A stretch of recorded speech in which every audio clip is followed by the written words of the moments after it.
Hi guys, so I want to show you this speech from Keir Starmer, the Labour leader. You see here on the screen a new leadership. Of course, Boris Johnson is incapable of leading the country. He has been attacking Keir Starmer over the last number of days for suggesting any type of restrictions over Christmas. During Prime Minister's questions, of course, he attacked Keir Starmer for suggesting he was going to cancel Christmas. And then what does Boris Johnson do a few days later? Does exactly what he criticised Keir Starmer for doing. That is not leadership. But let's get into the speech and hear what he had to say. Sadly, the measures the government announced yesterday are necessary and we will support them. But there's no getting away from the fact. And what angers people the most and frustrates me the most is that yet again, the Prime Minister waited until the 11th hour to take this decision. So why is Boris Johnson waiting until the 11th hour? Because he's afraid. He's afraid of a public backlash. He's afraid of his backbenchers undermining him. Now, Boris Johnson, as I've said before, operates on a daily basis. What I mean by that is he looks at, what's happening today. Today is Sunday. What can I get? What do I need to do to get over the hump of today? And this is not just in respect to the pandemic, but also in respect to Brexit. He looks over his shoulder constantly at his backbenchers, at the ERG, at the public. Of course, it's always about sending out feelers, sending out placeholder politicians like Ian Duncan Smith to test the water, for example, when it comes to Brexit, or send out Matt Hancock to test the water when it comes to the pandemic. It's not about having a clear plan and sticking to it. It's always about, okay, what can I get away with today? How will the public react to this? This is not leadership. It was blatantly obvious last week that the Prime Minister's plan for a free-for-all over Christmas was a risk too far. And yet, rather than listening to concerns and taking them seriously, the Prime Minister did what he always does. Dismissed the challenge, ruffled his hair and made a flippant comment. Perfect. This is a perfect summary of Boris Johnson. It's perfect. So what does he do? He dismisses, he ruffles his hair, and he delivers a flippant comment. Boris Johnson, and it's quite interesting, you see here a new leadership, because he's demonstrating that Boris Johnson is not a leader. Boris Johnson is not capable of leading the country. Everything is a big joke to Boris Johnson. It's all a game. But at this stage, people's lives are at risk going forward, and many people have died because of decisions that Boris Johnson either didn't take or took too late. The Prime Minister's claim that this is all down to a new form of the virus that's only just emerged just doesn't stand up to scrutiny. On Monday last week, the Health Secretary told the House of Commons about the new strain of the virus. We've known about rising infections and the NHS reaching capacity in many parts of the country for weeks. The new strain was actually first spotted back in September. So this idea, once again, Boris Johnson, he can't say, I'm responsible for this. It's always someone else's fault. It's the same with Brexit. It's the Remainers' fault. It's the judiciary. It's the Parliament's fault. It's the EU's fault. And the same with the pandemic. It's the public's fault for not following the rules, even though we didn't make clear rules. It's Keir Starmer's fault because he's not supporting the government. Once again, it's always about someone else's fault. He can never take responsibility. And I've said this before. If Boris Johnson came out and said, look, we've made terrible mistakes. We failed you. Now let's work together to fix these problems.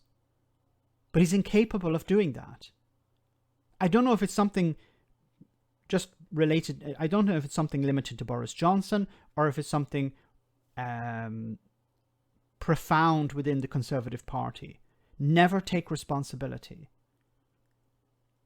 Other world leaders have taken responsibility. Here in Italy, the Prime Minister went on TV and said, "We're sorry. We made mistakes at the beginning of the pandemic. We need now to fix those mistakes." If Boris Johnson had done something like that, I think he would be able to build a certain amount of trust with the public. But he can't do that. And of course, he destroyed any trust that he did have with the public with the fiasco surrounding Dominic Cummings. How on earth did this happen? How could the government allow people to go on as they were when they knew they'd lost control of the virus? It's an act of gross negligence by a Prime Minister who once again has been caught behind the curve, who once again offered confusion, not clarity, who undermined public confidence, who always overpromises and underdelivers, and who is now asking the British people to pay the price for his incompetence. I couldn't agree more. Boris is not capable of taking hard choices. He's not capable of saying, look, being clear with the public. This is what we have to do. These are the challenges that face us. It's always about blaming someone else. It's always about, as he said, over-promising and under-delivering. Look, we have this moonshot that's going to fix all of our problems. Oh, look, we have test and trace that's going to fix all of our problems. Oh, we have this this app that's going to fix all of our problems. And then later on, it's discovered, well, this thing failed, that thing failed, you have failed. Instead of actually being honest with people and saying, look, we're rolling out these new initiatives. We hope that they will work. We're going to try our best. If they don't work, we'll try something else. But instead, this is going to fix all of our problems. This will be our silver bullet. And it's not a silver bullet because, of course, you have to go a little bit deeper and you see that there's corruption involved.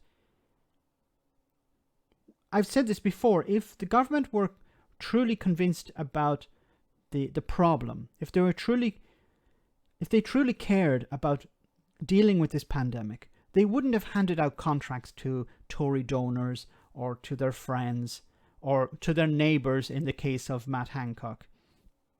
That would not have been the case. They would have invested in the NHS. They would have said, okay, NHS, what do you need? We will provide you with the resources, the money, everything that you need.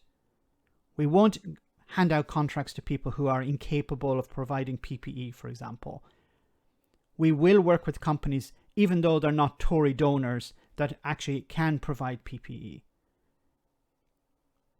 Everything is short-term thinking. If Boris Johnson had got a handle of this at the very beginning, ignored the Tory donors for a moment, invested in the NHS, he would actually be riding a wave of success at the moment. Look at, for example, New Zealand.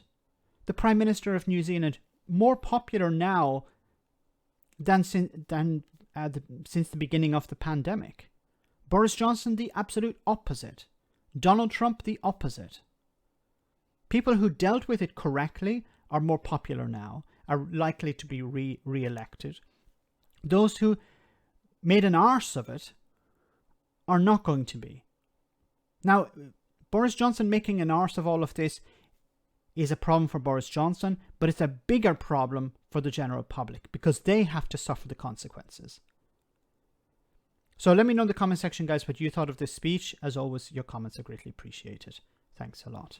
I want to say a big thank you to all of my patrons. You ensure that this channel continues to exist. I'm eternally grateful for all of your support. If you join Patreon, you will receive instant access to our Discord server, where we have both audio and video chats. You can chat with me and other patrons, where we discuss important and non-important issues. Becoming a patron per month costs about the same as a large coffee, so why not check it out?